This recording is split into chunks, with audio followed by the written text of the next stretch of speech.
There's just so much. You're listening to a Mamamia podcast. Mamamia acknowledges the traditional owners of land and waters that this podcast is recorded on. Hello and welcome to Mamamia Out Loud, what women are actually talking about on Wednesday, the 24th of April. I'm Holly Wainwright. I'm Mia Freedman. And I'm Jessie Stevens. And on the show today, since we sat in this studio 48 hours ago, 2 more Australian women have been killed by men close to them. Words fail us. It's time for action. Also, are we still talking about whether an American comedian should have asked a mother and a baby to get the hell out of his comedy show? Yes. Jessie and Mia need a rematch in light of new evidence. And why is Elon Musk yelling about Australia's very own Jacqui Lambie? We explain. But first, In case you missed it, there's an unspoken big issue affecting female athletes, and it's the size of their breasts. International netballer Eleanor Cardwell has spoken to the Sydney Morning Herald about realising after the 2022 Commonwealth Games that her breasts were impeding her ability on the court. She said, "I was like, okay, this is not okay. And I was in so much pain, I was literally holding my breasts down to try and even jog, never mind playing netball." I read that and I thought, vibes. That is incredibly relatable from a professional sports person.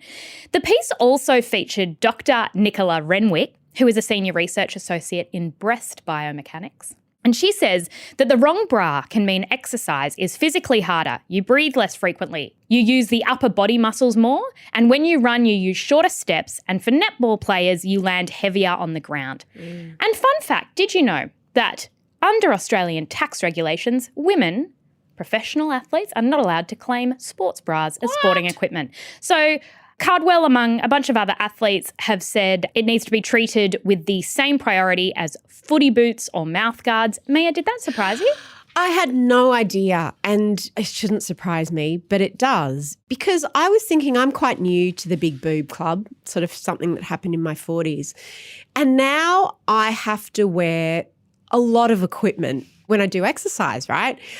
I wear a contraption called, this bra is called the shock absorber. This is where I'm at, people, and it costs $130. Whoa. And I have to wear 2 of them. Yes. So that's the thing, is that my whole family, big boobed women, not uncommon to wear 3.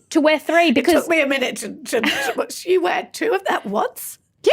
Oh. She wears $260 worth of equipment in order to be able to run. And I'm not a professional athlete, but like there is a tax on having big boobs. And we want people to be able to move and we want people to be able to exercise.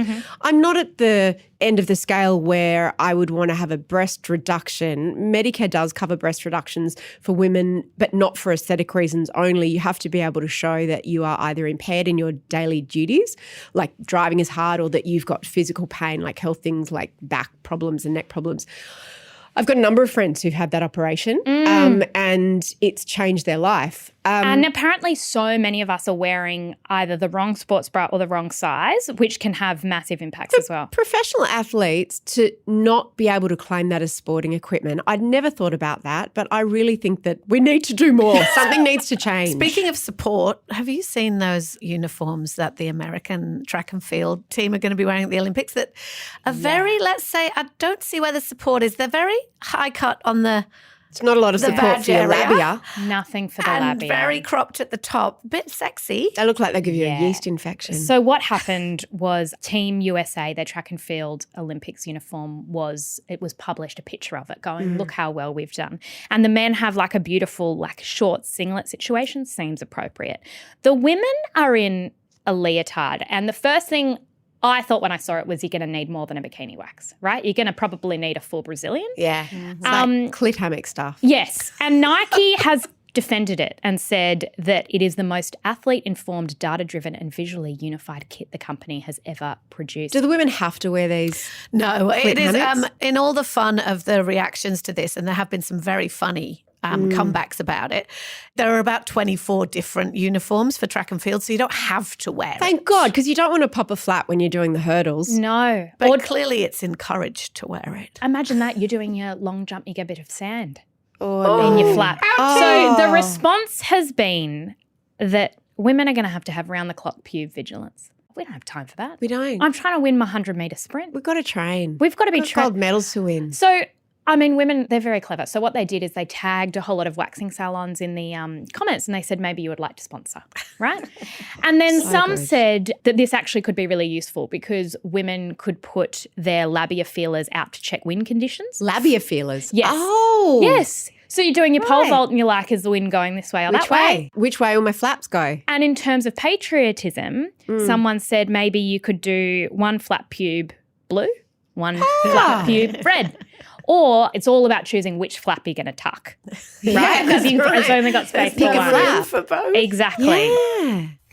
A prayer vigil has been held in the New South Wales town of Forbes overnight for 28-year-old Molly Ticehurst, the childcare worker allegedly murdered by her former partner this week. 48 hours ago, we sat in these seats and recorded a show.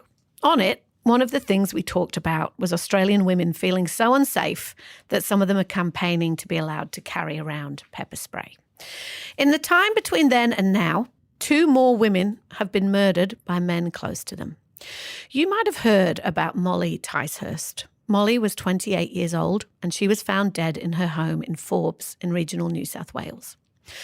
Almost as soon as the news of Molly's death broke, at Mamamia we started to get messages from Outlouders actually and people who knew her or knew about the case, saying that her ex-partner had just been released on bail. That proved to be true. He'd been held on charges of assault and sexual assault against Molly, who has a young son. Molly had an AVO out on this man, something known in other states as a DVO, basically a court order for him to stay away from her. He didn't. He had made no secret, according to the people who knew her, of his intention to harm Molly, perhaps kill Molly, when he was released. Still, he was released, and that man has now been charged with her murder. The New South Wales Premier has said that he's going to launch a review of this case and the court's decision to release this man. In relation to changes to the law, we need to understand what happened in the immediate run-up to this alleged crime. Any changes, of course, to the law will be too late for Molly, who did everything that she was supposed to do to protect herself and still was murdered. Our editorial team were preparing to publish a story about Molly today when the news came through that another woman had been found dead in regional Victoria. As we're recording this, the woman has not been officially named, but a man known to her, which is what police always say when it's somebody in her life, has been charged. She will be the 26th woman killed in Australia in the 114 days of the year so far, according to Counting Dead Women. And here's the thing about that. The numbers have become background. What to say, what conversation to have after yet another woman's life is taken has become kind of a moot point. As we've said on this show many times, conversations are not saving lives. Our federal government has an ambitious national action plan to end gender-based violence in one generation. Women don't feel that that plan is moving fast enough. It's not cutting through, and the men killing women are not reading your plan. Australian women are beyond angry. We're at a pivotal moment where something very serious has to change. The legal system's complicated and it varies state to state. But there have been across Australia many examples of times when emergency measures, emergency sentencing changes, emergency laws are rushed through in response to a crisis. They often have complicated and mixed results, but what they do is they draw a line in the sand. They declare status and importance to something that the community is saying can no longer be tolerated. The man who killed Molly Ticehurst should not have been released on bail. In New South Wales, around 23,000 AVOs are violated every year. Doesn't that suggest that maybe we need emergency measures to tighten them urgently? Perhaps digitally monitor their subjects, keeping those dangerous men far away from the women that they're threatening to hurt. Maybe a man who has been repeatedly jailed for breaching one of those after threatening to kill his ex, a footballer we've talked about often on this show called Ben Cousins, should not be yucking it up on a sports panel show on a national broadcaster or shimmying in sequins on Dancing with the Stars, coming to a lounge room near you soon. Again, in New South Wales, in an often cited example, we changed laws a few years ago and sentencing and licensing laws in Sydney after 2 young men tragically, needlessly died in unprovoked so-called one-punch attacks. The sentence to those kind of attacks was immediately lifted to 25 years. The most common DV offences in Australia carry an average sentence of around 2 to 5. Advocates want an end to character references in family violence cases, which are the so-called good bloke defence. That sounds like a good idea. Again, this is complicated. I'm not a lawyer, we're not frontline workers, and people who work in this space will say over and over again that a multi-layered approach is needed. And yes, we know that's what the government is doing with its action plan. But for fuck's sake, in the meantime, women want action. We want every man in Australia to know that violence against women will be taken seriously, deadly seriously, by police, by judges, by other men in every walk of life. Not dismissed, not laughed off, not easily forgiven. Listen to the advocates and the women who understand this issue and change something now. What's so emotional about this story is that it seems preventable, and until, we get all of the details, I can't confidently say that. There are lots of things I don't know about it. But I was reading that 1 in 4 men who kill their partners say before they're going to kill their partners that they intend to murder their partners. 1 in 4. About 100% of men that kill their partners are guilty of coercive control. There is an actual systematic pathway that they can track in terms of progression of it. So a lot of times police and experts will say it was the first physical attack when a partner is actually killed. Not always, obviously not always, and I think in this case there had been a long history, but there are just about always signs. And so Holly, I think what you said about tracking seems so obvious, and I understand there are resource limitations and I understand that it takes time, but experts have said... How many more women have to die? How many more women have to be terrorised? How many more children have to be left without their mothers? I think it was Rosie Batty that came up with the term, rather than sort of domestic violence, she referred to an intimate partner terrorist. And I liked that term because the word terror infers that there is a clear pattern of behaviour, and in that way it's preventable. It's something that, and what I have heard from women who have experienced domestic violence, and I have had several of these conversations over the last few months, is they have said, when I have gone to police, I have been, and this is obviously in specific parts of Australia, and this is not an attack on police, but they have said from their experience, they were incredibly upset and they felt like what the police could do was really limited. They felt like they'd been told that everyone says, go to police, tell someone. And then when they did, it got worse. And it's not the fault of police, it's the fault of the laws and the systems within which police have to work. It's very hard at the moment. I'm having a lot of conversations this week, hushed conversations with women in my family, with my friends, with my co-workers, about, I have to say, how men just don't understand. Like, they don't understand what we live with. They don't understand that when you are in the lift with a man, when you are in a house with a man, when you are in a shopping centre with a man, the only thing preventing you from being assaulted or killed is the decision of the man you are with to not do that. And that feels really fucking flimsy, especially at the moment, because it is so flimsy. We like to think, the men that we know wouldn't do that. But all the men who do that have people in their lives who know them. They have friends, they have parents, they have siblings, they have children, they have mates. People know these men. They are embedded in the community. They are embedded in footy teams and workplaces and all sorts of places. And how do we live with that vulnerability and that threat where there is literally nothing we can do to protect ourselves? I feel like for years it's been about, because people say nothing's changed, but I was listening to the family violence commissioner, her name is Michaela Cronin, and she was saying, in a way it has changed, it's gotten worse. Like if you look at the statistics, it is getting worse. Why do you think that is? She offered some suggestions because she was actually talking in the wake of the Bondi attack, and she was saying, oh, we'll see a spike. This is actually going to get worse. And the big thing that she talked about, which actually relates to another story we're talking about today, is pornography and violence online. And like how this is this is young men, when you look at the beliefs and attitudes and views of young men coming up, that's actually really, really scary. And that's something that they're trying to get. Which is why we do need men to talk about it. We have this conversation all the time. Like it's seen as a women's issue.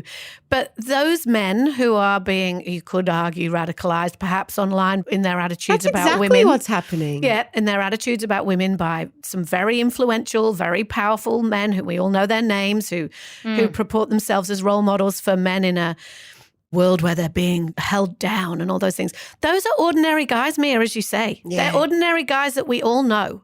And men do need to talk about this, and they need to take it on as their issue, and they need to have the hard conversations. I listened to some high-profile men this week talking about this on The Imperfects, and I'm very glad they did.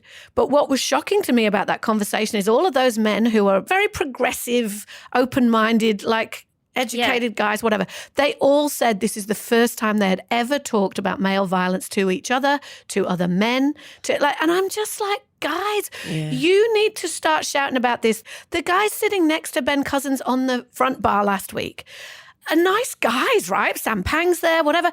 They need to start saying no. Like peer-to-peer pressure, complete disapproval, zero tolerance, rejection, one strike and you're out. Like we just need culturally to push this shit out. It's zero tolerance. And as you say, there have been crisis events in the past, and there was a blitz a few years ago where the New South Wales police basically went through and you might have seen the statistic that AVOs being breached in Australia has gone through the roof. But the reason that happened was because more AVOs were delivered, right? Mm-hmm. So I think things like a blitz, a crisis response is really important and can be done, and zero tolerance. And obviously, I mean, again, we're not experts, but this man who allegedly killed Molly Ticehurst, the fact that this man was eligible for bail for $5,000, when you look at all of those things and you go, this man is dangerous. It shouldn't have been. And that is a relatively easy change. Like change to bail laws on domestic violence is,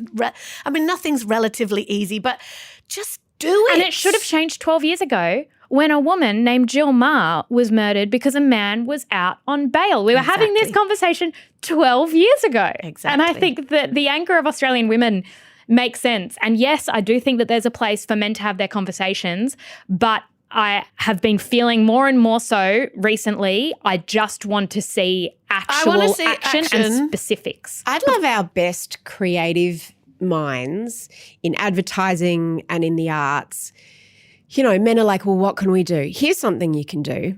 I would like you to put your mind to how we change the way it's seen for a man to commit violence, emotional violence, coercive control, physical violence against a woman.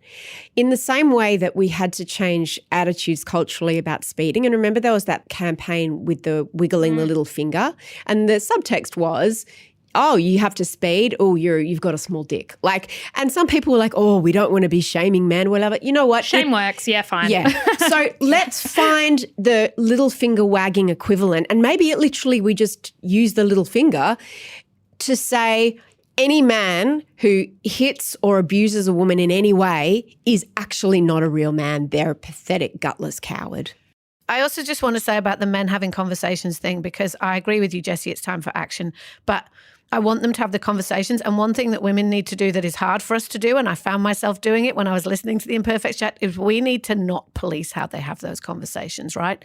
Men need to talk to men in language that will actually be effective, and it needs to not be policed. It's the same, in footballing clubs, in sporting codes.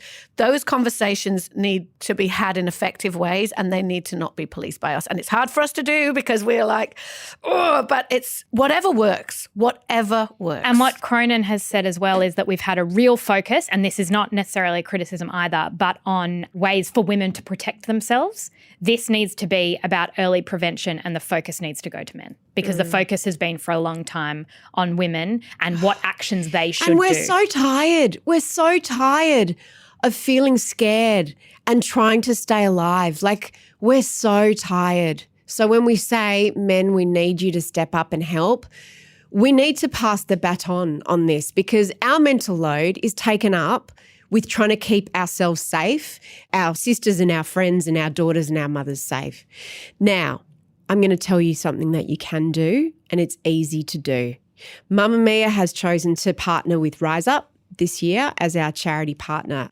They are a phenomenal organisation, a grassroots organisation that is now national. And what they do is they support victims of domestic violence to have a new beginning and to leave situations that are unsafe. When you make a donation for as little as $2 a week directly to Rise Up, you will help women and their children to start again. The money goes directly to sourcing key household items like furnishing houses, clothes, supplies, turning emergency accommodation into a home, which is been shown to be one of the predominant reasons, and it's complex of course, but one of the reasons women often return to domestic violence situations is because the places that they have to go are just pretty awful. And it's very expensive to leave. And it's very expensive to leave. And often they have kids in tow. So what you can do is just get $2 a week taken out of your bank account, commit to Rise Up. Please join us. You can head to riseup.com.au or we will put a link in our show notes. And as always, if you or anyone you know needs help, please call the National Helpline 1-800-RESPECT. We will have the links in our show notes.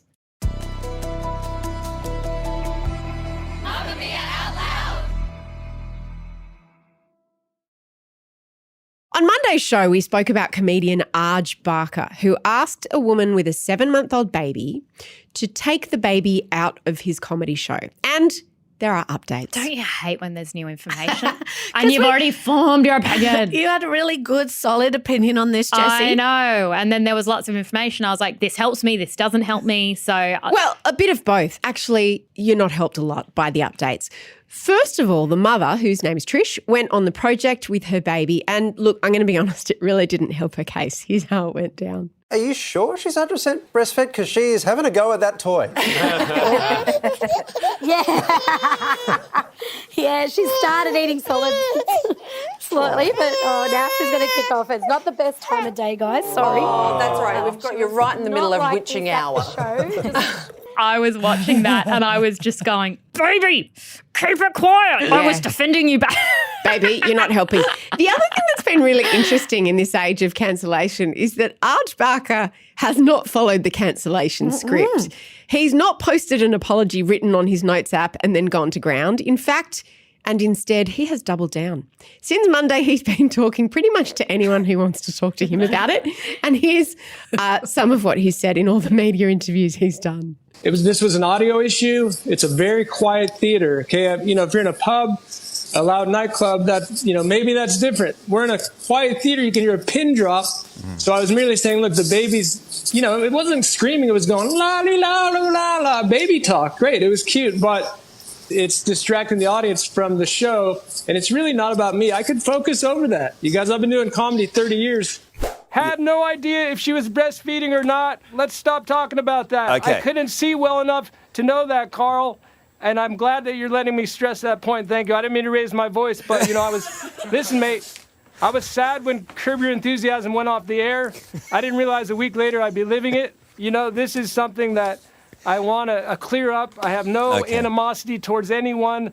I just want to tell jokes and do a great show every time I do a show, and this was in the interest of that. What would you say to Trish's kind of take on what happened? Thank you. I know how a conversation works. I would say, well, Trish, thank you. I really tried to listen to that. I felt really bad about it, and I was trying to convey that to you, that it was personal, and that I know the refund doesn't account for a lot, but I also want to not just offer you the refund, I want to offer your beautiful daughter a ticket to my show, post-dated 2039. We've had Arj on twice now on this show and he shut me down on both occasions. So maybe sometimes the way that he speaks to people doesn't always come across that well. I'd say that. Oh, okay. Well, have a good day, everyone. Take care. I've had an experience that you've talked over me well, so...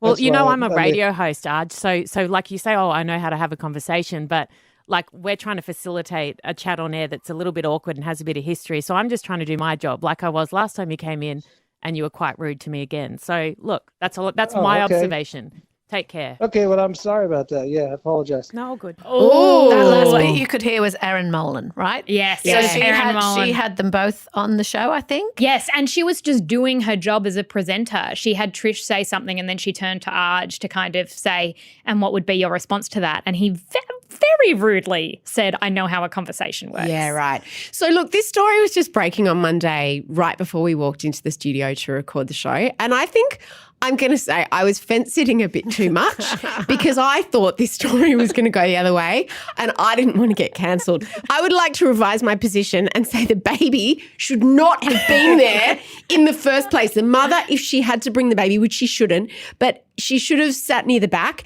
and she should definitely have left the moment it made a noise. Babies, get out. You don't belong in comedy shows. Oh, my goodness. Jessie or Stevens. at musicals or at the theatre or at the opera. Like, just because it's a comedy show doesn't mean that people can have lots of noise there and finish. Jessie, are you still team baby? Oh, you know, it's interesting, isn't it? How we go, why are new mothers so isolated? Why do they feel so isolated? Mm-hmm. Why is postnatal depression through the roof? Oh, maybe because we're not invited anywhere. Maybe because you can't go to comedy shows and laugh. Exactly. That's why you feel sad. Look, I will say I have heard a lot of perspectives on this, and this is one of those stories that I can honestly see both sides. What I found really interesting is the perspectives of comedians. So I listened to something that Peter Hellier said, and he is such a reasonable, he's, you know, not loveliest man. And I listened to what he said, and he made a great point, which is just like, this is kind of a sad story. I feel sorry for everyone in this. But he basically said, as a comedian, it is really distracting and you're trying to go through it, and he's been in situations. He said the worst thing as a comedian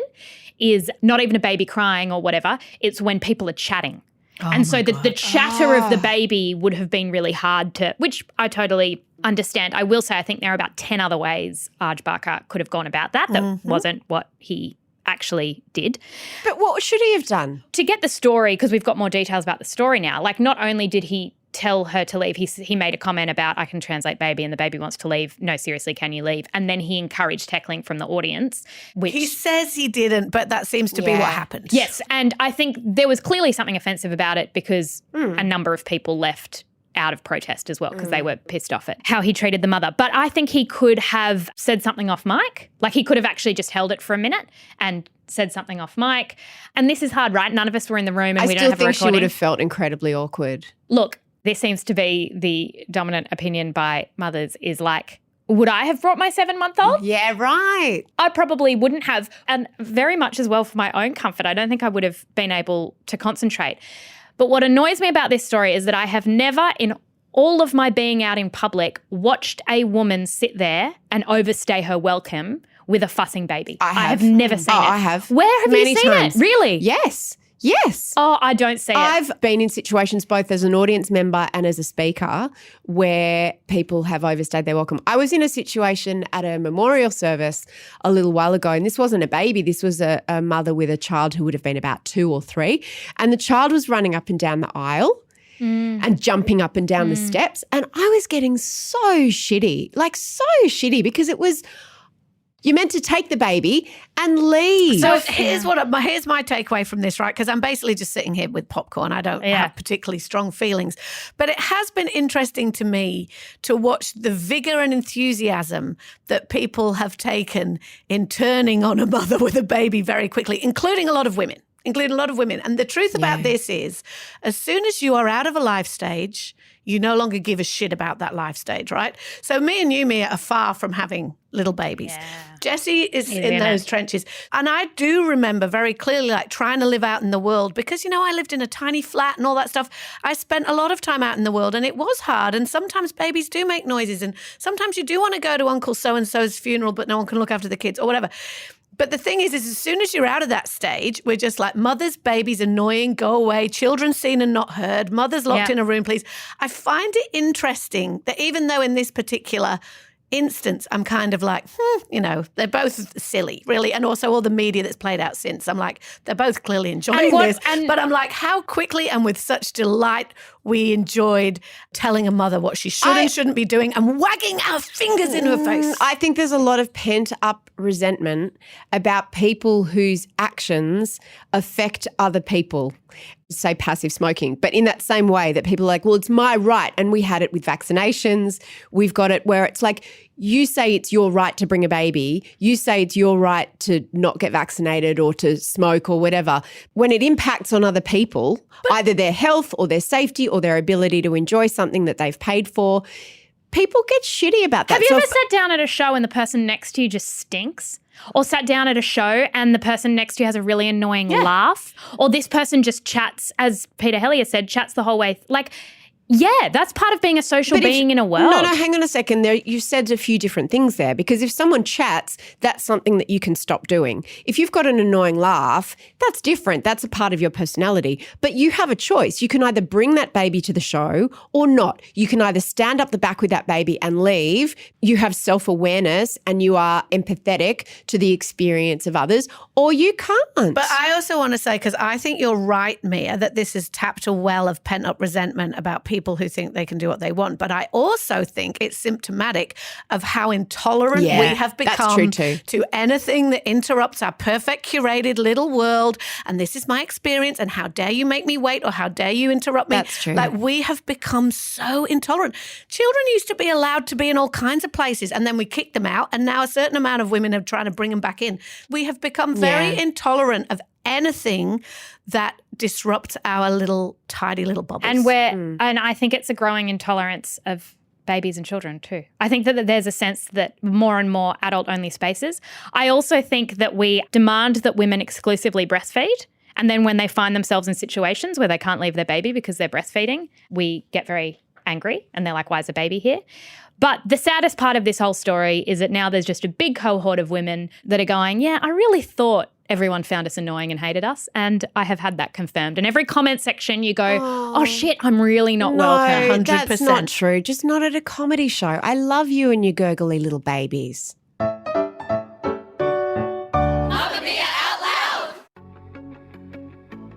Want unlimited Out Loud access? We drop episodes every Tuesday and Thursday exclusively for Mamamia subscribers.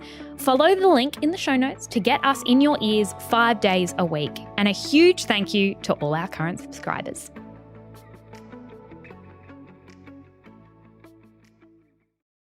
Keep Jacqui Lambie's name out your mouth. Why is Elon Musk in a feud with Jacqui Lambie and Anthony Albanese, and what does a horrific incident of violence in Western Sydney have to do with it?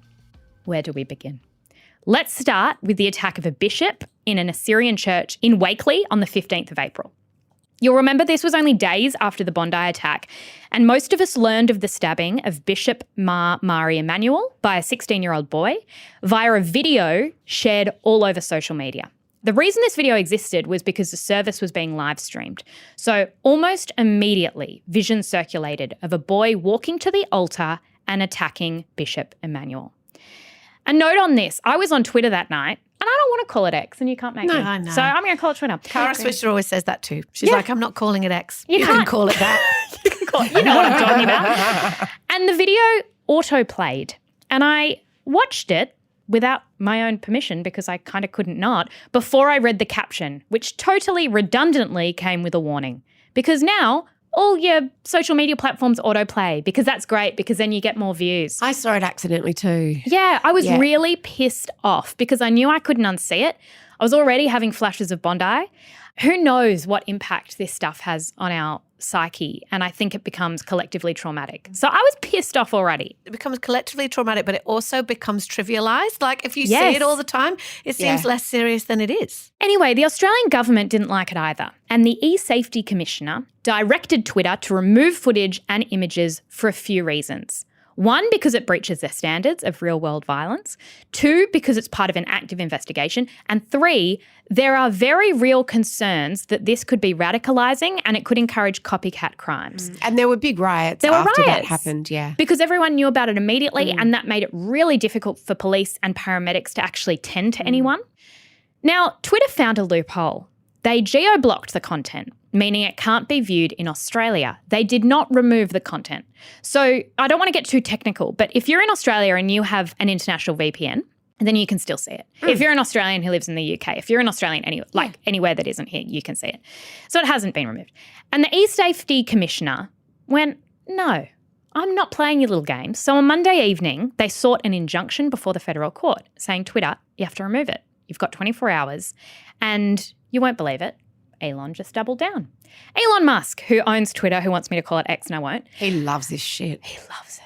It is, and he gets involved. Like, he's the big boss, but he... Mate, you have 12 kids. No, but shouldn't he be busier? He has 12 kids or 10 or 18. What or time is it now? Yeah, exactly. He's probably got more. Many secret kids. We move on to Elon Musk versus Anthony Albanese, which isn't the fight I anticipated this week, but here we are. Musk regards this call as global censorship, and he says, our concern is that if any country is allowed to censor content for all countries, then what is to stop any country from controlling the entire internet? That is a little bit true.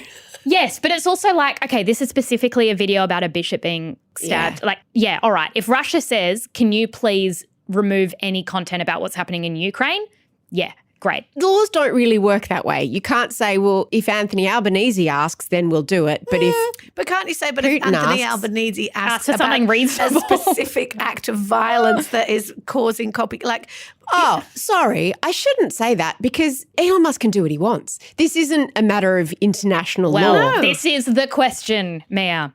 What's beautiful about this story is how it has united all Australian politicians. It's been a really beautiful kumbaya moment. He's been called an egotistical billionaire by Tanya Plibersek, a narcissistic cowboy by Green Senator Sarah Hanson-Young, an absolute friggin' disgrace by the Tasmanian independent Jacqui Lambie, and an arrogant billionaire who thinks he's above the law by Prime Minister Anthony Albanese. I love Jacqui. She should have gone harder. What has Peter Dutton said? Oh, he's also come out and been like, yeah, no, he's annoying. So Peter Dutton said, you're just a massive tool, man. But then there is one man, Clive Palmer, who's just sitting around sharing the video. And I'm like, look, mate, you do not belong. Albanese has also said Musk is out of touch with the public, adding that social media needs to have social responsibility with it, and Mr. Musk is not showing any. He's putting his ego and putting his billionaires' dollars towards taking a court case for the right to put more violent content on that will sow social division and cause distress to people who are on his platform. Musk piped back, I do not think I'm above the law. Does the PM think he should have jurisdiction over all of Earth? Then Musk called Lambie. Albo's just there going, ooh. I wouldn't mind that. Musk then name-called our Lambie. No. He said that she is an enemy of the people of Australia. And then Lambie said Musk should be jailed. Elon Musk has no social conscience or conscience whatsoever. I don't know, whatever Elon Musk is on, it says that that's okay to continue to air that is absolutely disgusting behaviour. And quite frankly, the bloke should be jailed. I love it. You don't want to piss Jacqui off, by the way. She's a pretty formidable opponent. We can criticise Jacqui. You can't criticise Jacqui. Be You in don't the know army. her. She will fuck with you. Mia, is this all about one video? So good. Or is it about something more? I think it's about the fact that these platforms say we're not media companies, except they are. They just say we're just a platform. We're just like a place. We're like a service, a utility that people can just put things, which could be true until you have an algorithm. And as soon as you have an algorithm that decides what content people see in what order, you are making editorial decisions about that content. You therefore are a media platform. So then when you are a media company, you are under different laws. Like we know what happened to Rupert Murdoch, we're News of the World, and they were hacking people. And there are certain laws about what the media can and can't do. Those laws don't apply to these platforms like Facebook and, Instagram, like Meta and X or whatever it's stupid called, TikTok. And that is a big problem. And they hide away and they're not like, there are all sorts of laws about what we can and can't do as a small media company in Australia. But X is like, nah.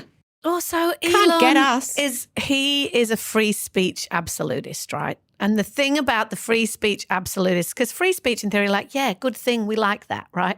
But it's such a disingenuous He's also not, because he bullshit kicks position. people off his platform all the time. Of course he does, but he doesn't like what they claims to say be. about him. He claims to be, right?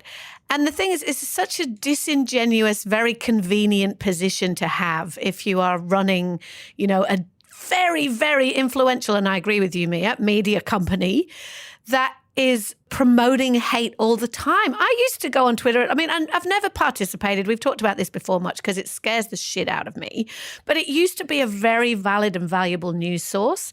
And in a way it still is, except that every time I even open that stupid X page now, I am just smacked in the face by a whole lot of really obscene reactionary content in the name of absolutist free speech that is just literally making the become a world sewer. worse every minute. Elon, listen to Albo. He is in charge of the earth, and so is Jacqui. They don't agree about everything, but they agree about this, and they're coming for you. And the Australian government, no one knows where to draw the line, but they are just starting to draw lines and stand by them. And it's like, why this line? I don't know why this line. But at some point, some government needs to draw go some. up against Musk. This isn't about censorship. This isn't about the video. It's simply about power. And Musk saying, and this is happening with Meta too, and that's a whole, rabbit hole we could go down. But the tech platforms are, I think, more powerful than government. Of course and they that is are. So much more really powerful. scary. And that's also why the tech billionaires are like, we don't want to pay tax because we know what to do with that money, and governments don't. Like, they are the most powerful people in the world, and they've got to stop pretending like they're not. And we've all got to stop pretending And that's like why the they're not. government is going, no, we are setting a precedent here. You can't. And they're like, yes, we can. No, we can't. So even though it seems like a small case, it's a big case. And this is a big deal. And if the Australian government manages to get some headway here, it will also have international implications because there are other governments watching very closely going, how much can we actually press Musk on this? We stand with Jacqui. Absolutely. On most things. Brisbane Outlouders, we can't wait to see you next week. We are just days away from our first live show. Come along to Mamamia Out Loud Live, presented by Nivea Cellular. We'll pop a link in the show notes where you can still get some tickets to Sydney and Melbourne, and there's just a little handful left in Brisbane. We are so excited to show you this new show. After we record today, we are going to try on some costumes and outfits. Mia's in heaven. I brought in a suitcase. I keep insisting that this is not the most urgent task, It's the but most somehow it urgent has task. been expedited. Jessie keeps going, what are we actually talking about on the show? And Mia's like, who cares? I bought in dresses. So true. There's a link in, did I say there's a link in the show notes? We'll put one in. Have you two watched Baby Reindeer? Well, you know Mia, I have, I know 'cause I you watched have. it with you. Holly, have you watched I it yet? have not yet. That's why I wasn't on this episode. Okay, so Outlouders, if you, like all cool people, have watched Baby Reindeer, then I have a very There's a lot to exciting discuss. treat. And that is that myself, Mia and Em Burnham sat down to have a big debrief all about the series, what we thought of it, the reviews. So if you want to listen to that, there is a link in our show notes. And please jump in the Outlouders and let us know what you thought of Baby Reindeer. We want to keep talking about it. Thank you for listening to Australia's #1 news and pop culture show. This episode was produced by the wonderful Emeline Gazilas. The assistant producer is Tahli Blackman, who I've just learned is running a marathon. And we've had audio production by Leah Porges. We will see you tomorrow. Bye. Bye. Shout out to any Mamamia subscribers listening. If you love the show and want to support us as well, subscribing to Mamamia is the very best way to do so. There is a link in the episode description.